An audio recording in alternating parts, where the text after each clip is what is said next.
Dengue আক্রান্ত নারায়ণগঞ্জ মহানগর BNP সদস্য সচিব অ্যাডভোকেট আবু আল ইউসুফ খান টিপুকে দেখতে গেলেন নারায়ণগঞ্জ ৫ আসনের ধানের শীষ পদপ্রার্থী জনাব মাসুদুজ্জামান মাসুদ। আপনারা জানেন যে সদস্য সচিব মহানগরের আবু আল ইউসুফ টিপু ভাই অসুস্থ। আমরা আমাদের টিপু ভাইকে আমরা সবাই এখানে দেখতে আসছি। উনি ডেঙ্গুতে আক্রান্ত, এই জন্য ওনার শারীরিক খোঁজ খবর নেওয়ার জন্য এখানে আসছি। অন্য কোনো কারণ নয়, বা রাজনীতি নিয়ে তো সবাই যখন একসাথে থাকি রাজনীতি নিয়ে তো কথা হয়। আমরা যখন সব রাজনীতিবিদের মাঝে মাঝে থাকি কিছু রাজনৈতিক কথাবার্তা হয়, এরকমই কথাবার্তা হয়, এর বেশি কিছু না আসলে। Thank you.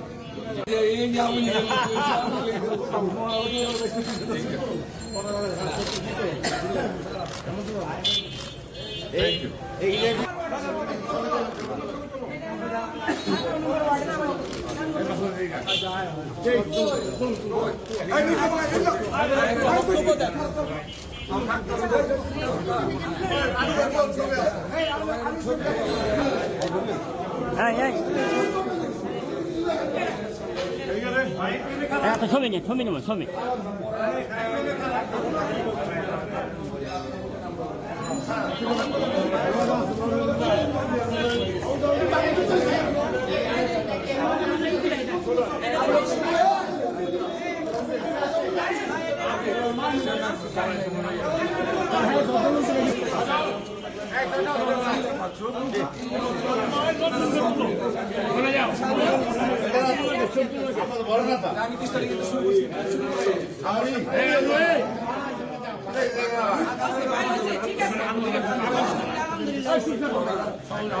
অবস্থা